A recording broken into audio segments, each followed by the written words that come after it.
Our good friend and media warrior, Melissa Henson, returned. She's the vice president of programs at the Parents Television and Media Council. The mission of the PTC, now listen up, everybody, is to protect children and families from graphic sex, violence, and profanity in the media because of their proven long-term harmful effects. And there are so many. We're going to talk about that. And also just to raise awareness about all the issues, the landscape facing kids, parents, families, everybody today, the impact of media really on kids. Every day it seems to be changing. The website is parentstv.org, also on X. I will say I still call it Twitter, at the PTC. And I urge all of you to please go to the blog. Again, that's on parentstv.org, the website, and look for these helpful tips and things you can sign on to and how you can donate and just be a part of this because it's 2024. I can't say it enough. We all need to step up, and we can and must do something. Melissa Henson, welcome back to the Warriors. Thank you so much for having me on. I do. You are our expert in all these areas. And like I said, it's changing on a daily basis.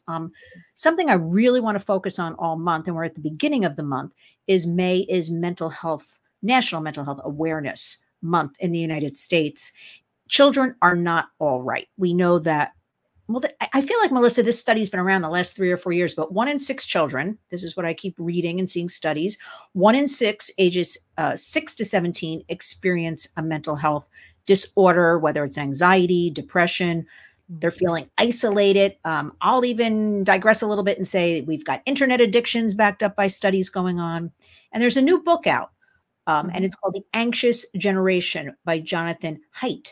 So I wanted to get your expert opinion on all of this and how we can talk about and reinforce families, kids, mental health. And again, we need some easy tips and just make aware because there's not enough discussion. And as you and me and others we discuss, things seem to be getting worse, not better. So what do you think? The floor is yours. Thank you. It really is a fascinating book. And he comes at the issue of children's mental health from 2 different sides, let's say. So on the one hand, he's saying that children aren't going outside enough. And when they do go outside, they're overprotected outside. So they're not gaining confidence. They're not gaining real life skills. They're not learning how to negotiate on the playground with friends. They're not learning how to have conflict and resolve them peaceably. They're not learning how to, problem solve and all these sorts of things that previous generations learned on the playground. We're bringing the kids inside and we're putting them in front of tech devices. We're putting them in front of TV screens and smartphones and tablets and iPads and computers. And we're not protecting them enough when they're online. So we're overprotecting them outside and not protecting them enough inside. And so inside, when they're on these devices, they're being exposed to pornography. They're being exposed to predators, exploitation, sextortion, pro-anorexia content, pro-self-harm content, a whole host of problems. And too many parents are just completely unaware of what it is that they are doing when they're putting their kids in front of these screens and devices. Now, this opens up exactly what you said. I have 50 questions for you, but that's what I do. I jump around a little bit. I don't know, but people were trying to beat me up on a playground. I go back many decades. That could be a dangerous place. I just put that in there. But what do you think about that? Because I never know. I keep asking the same question, Melissa, why don't we have that old, we wear the seat belts and the bicycle helmets and we take, don't do drugs, don't drink, but why is this so open when yet we have in the last couple of years, all of this information has been unraveling. More people have been talking about it. Where is that resistance? So take that playground, just put it in your home, explore. And am I making sort of an analogy that sounds even okay? Why? Where's the resistance? No, but just in the home, I don't understand. The guardrails are missing. What's everybody missing? I think there are probably a few things going on. I think probably one issue is a false sense of security, that you feel like, well, it's just a virtual world. What really could go wrong? What real harm could they be facing online? And what we're learning now is that they are facing truly horrific stuff online. I think part of it is an assumption that, oh, my kid is too smart to go exploring. Yes. My kid is too smart to fall for these things or to seek out this kind of content. And what we're hearing more and more from parents is, kids around the age of 10, 11, 12, they start to get curious, and they start to get curious in ways that can be really destructive. And what we are hearing from firsthand accounts is, like, for example, there was a teenage boy, a high school athlete, bright, accomplished young man, had a bright future ahead of him. He started texting a girl or chatting a girl, I guess, on Instagram. He thought it was a girl. It turned out to be a Nigerian scammer who induced him to send compromising photos of himself. And as soon as those pictures were sent, they started demanding money and said, we'll make these pictures go live. We'll make them go viral if you don't send us money. And he sent money, and the threats continued, and he didn't see a way out, and he ended up killing himself. Or you see kids imitating challenges that they're seeing on TikTok, choking game and so forth. And these can go horribly wrong. Or a teenage girl who's going through a period where maybe she's feeling a little insecure about her body, or maybe she's feeling a little bit depressed, and these algorithms just start feeding her content that, rather than getting her to a better place mentally, is taking her into a darker place mentally, so that she feels so disgusted by her body that she maybe develops an eating disorder, or maybe she sees no way out and ends up committing suicide. And so I think very often, even though as parents we should be more worldly wise, I think very often we are way too naive when it comes to the things that our kids are facing online. It's as you're telling us about this, I'm so in fear of this AI, because these sextortionists can put out an AI. They don't, and nobody knows what it is. What are you hearing lately, other than what I'm hearing is it's going to be great, but the flip side is, with great always comes, bad on the flip side of it. As far as there are different bills pending, legislation, but I'm not really hearing a lot about it lately. We had that push maybe about 8 months ago. Everybody was kind of talking about it. Are you hearing anything about AI? Because really, this to me is the biggest. It should be in every school, being taught some kind of lesson. And also to the parents, in schools, we're going to have an assembly and teach about this. I'm hearing nothing. I'm in the middle of New York City. Yeah. I mean, already we're hearing stories out of California, for example, where middle school students were taking faces of classmates and putting them on AI generated pornographic images. So it looked like it looked like naked pictures of their classmates. And that, I think, is the real danger. I mean, we've heard about these things happening with celebrities too, where people are creating AI generated pornography involving celebrities. I think this happened to Taylor Swift around the time of the Super Bowl. It's happened to other celebrities as well. And that is a real danger, because you think about kids who have had their lives just completely destroyed by a picture that they sent maybe to a boy that they were dating, and the boy shared it, and all of a sudden it's all around the school, and the girl is so humiliated that she has no choice except to move to a different school district, or in some cases that also ends in self-harm or suicide. And now, the girls don't even have to be involved, or the boys don't even have to be involved in generating these images. Some malicious classmate could do it by just, taking a picture out of the yearbook and plastering it onto an AI generated image.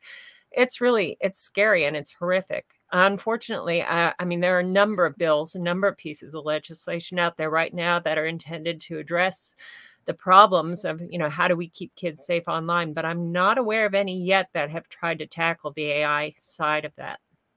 And I think, if anything, we learned from just the internet over the past couple of decades, like, we have to get in front of this. We've been behind since 1996. I want to ask you, this is just my opinion, but I have to throw it in. We recently had the package with Ukraine, Israel, and fast tracking, as I call it, TikTok, shut it down. My whole argument's been, well, really, you have to shut down every internet platform, everywhere. But besides that, there is the capability to fast track things. Now, we've been working relentlessly. I know Parents Television Media Council, you, a lot of groups, organizations on Kids Online Safety Act. Right. I realized, Melissa, this morning, it is the beginning of May and I'm scared because it's not moving anything yet. This TikTok was kind of fast tracked. All of a sudden it was put in that package and it's moving. And I'm like, aha. So they do have capability to get things, you know, to the front of the line if they want. What do you hear about Kids Online Safety Act? Because it looks like we're going to have to start all over again with the next Congress. I don't even like to say that, but we're in May already. Yeah. Well, the good news is on the Senate side, we now have more than enough senators for it to clear the Senate. I think it's now got something like 63, 68. 67. 67. Thank you. Thank you. I check every day, 67.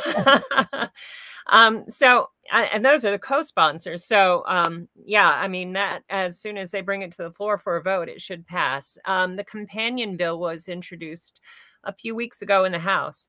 And so I would strongly encourage your followers to go to their representatives in Congress and urge them to move the Kids Online Safety Act to markup, and let's get this to the floor for a vote. So we have to keep urging everybody to keep on top of it. It's not a done deal. They have to contact their senators, their representatives, which we have. I know you have things going on with Kids Online Safety Act, parentstv.org. We do on the Warriors. We have to keep marching forward and be on top of this one. Let's get back to the mental health. What and the entertainment landscape. Now, did you watch by any chance this recent Nickelodeon?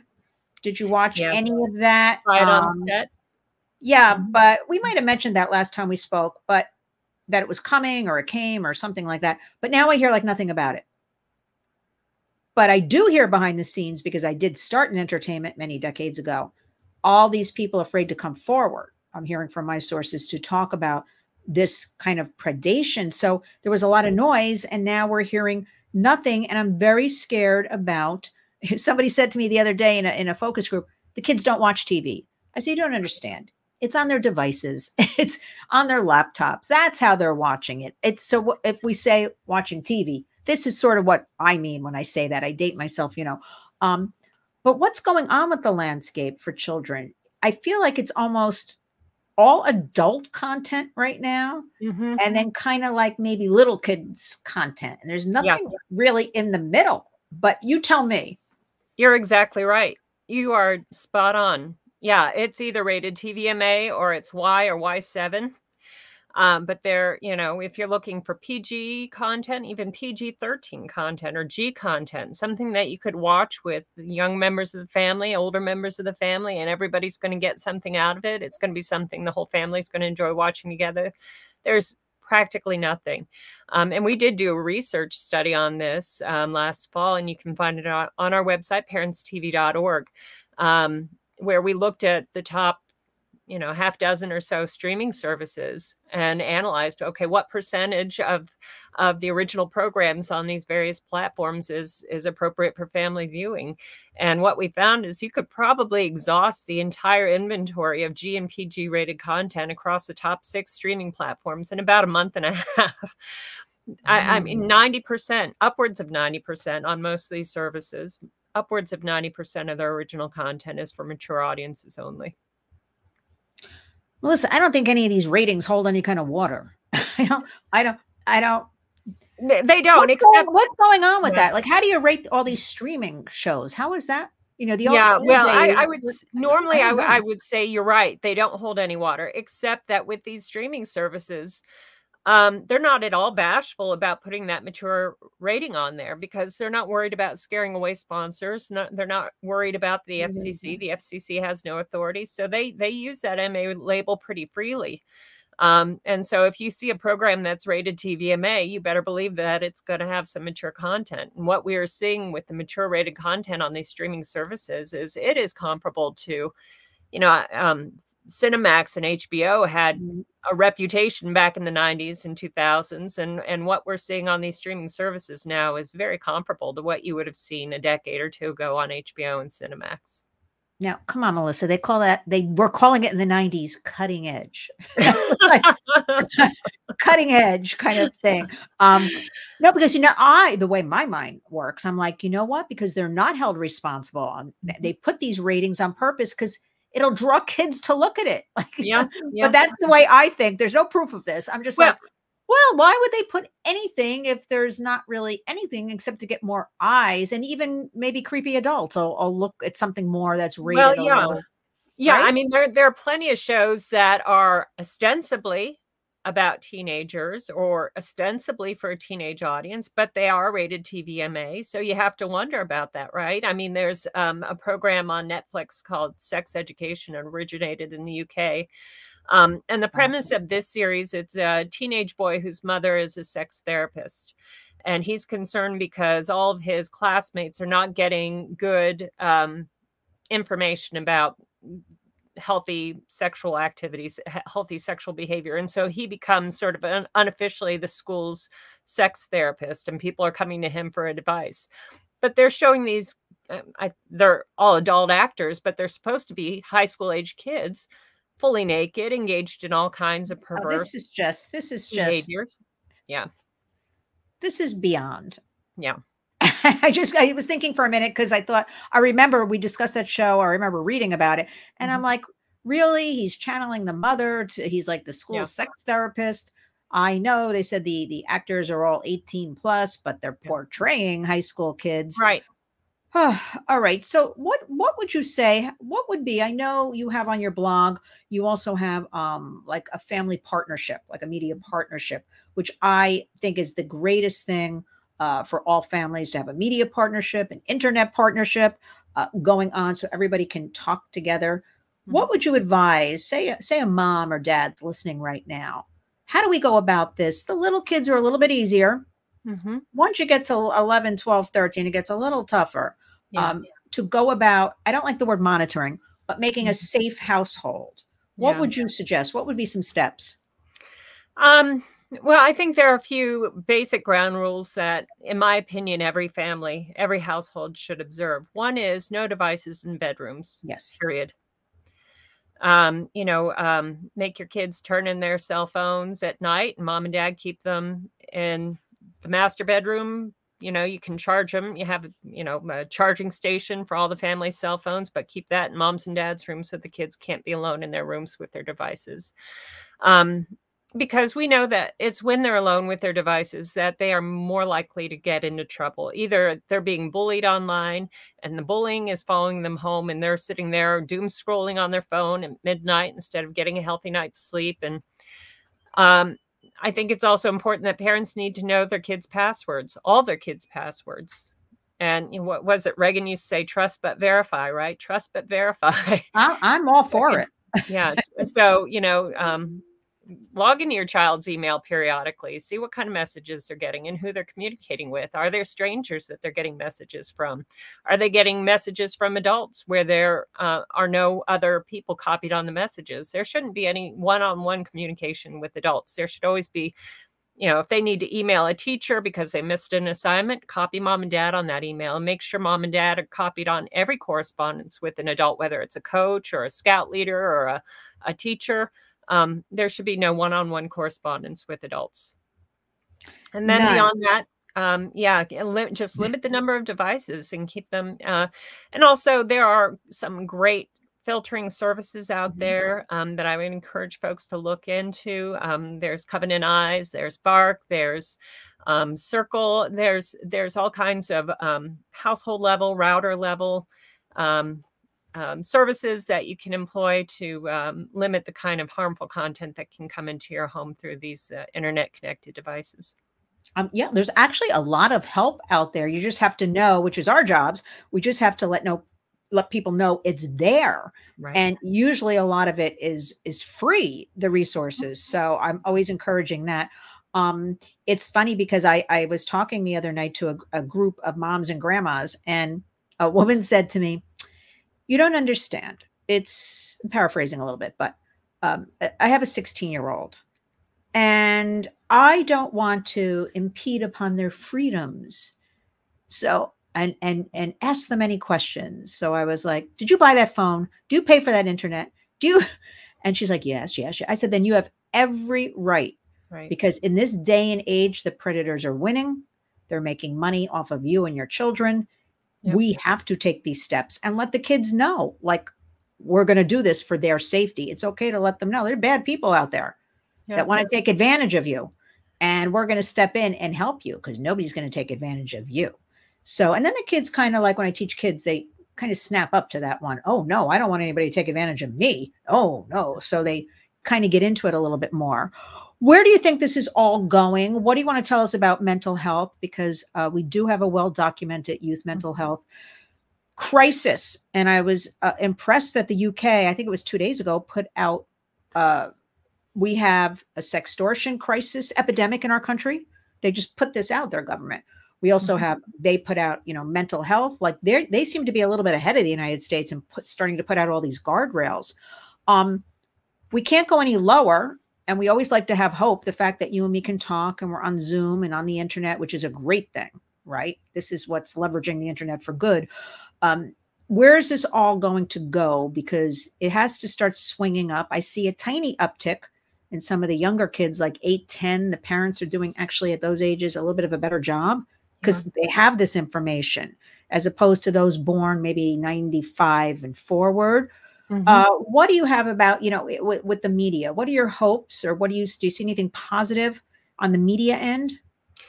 Well, one positive trend is I've seen a number of articles recently indicating that Gen Z are resisting the call or the urge to get smartphones. They're going back to the old-fashioned dumb phones, you know, the ones that the flip phones where all you can do is if you want to send a text message, you have to press 8 3 times and then 3 times or whatever.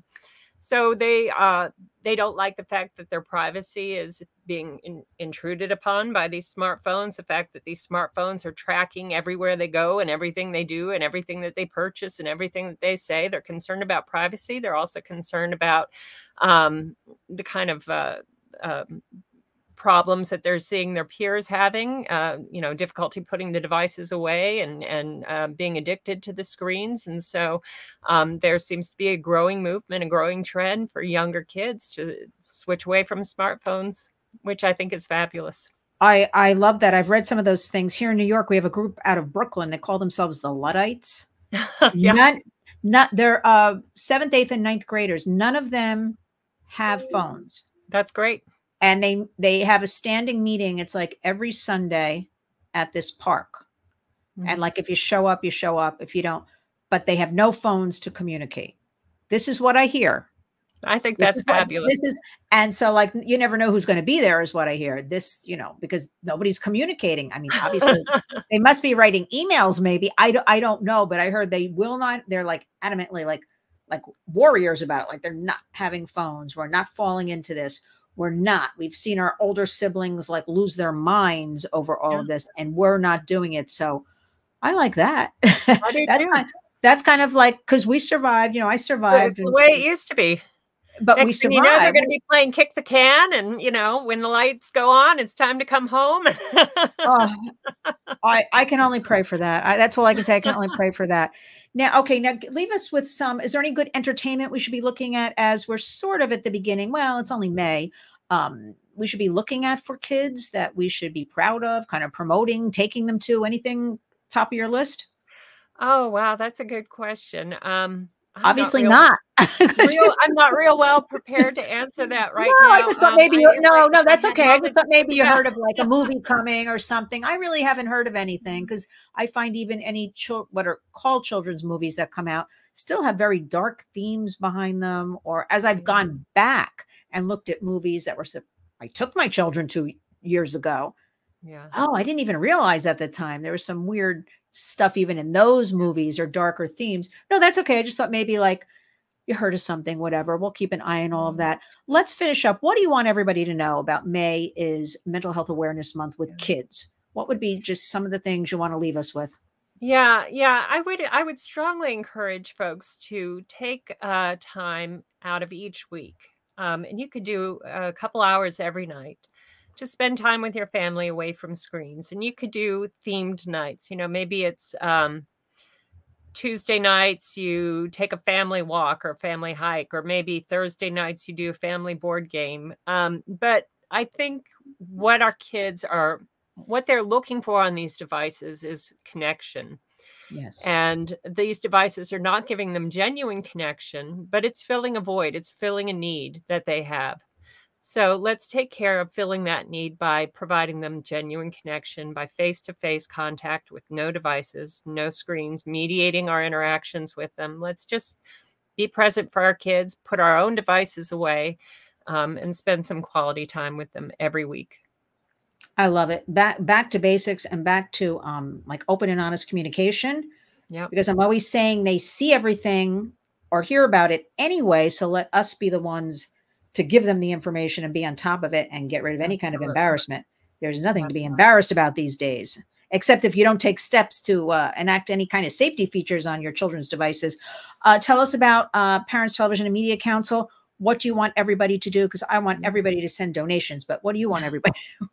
Because I want you to continue the work. I want you to do more studies, more take actions. You're doing a terrific job. And this is exactly what is needed, because it's easy lifting then for people to follow, right? If you're doing all the work for them. Well, we have a lot of resources on our website right now. We've just got done posting a 40+ external research studies from academic articles and so forth about why you need to be careful about media your kids consume. Yeah. So if you need to present an argument to another parent or a co-parent or a teacher at your child's school, or even to your child themselves, we're trying to equip you to have those conversations.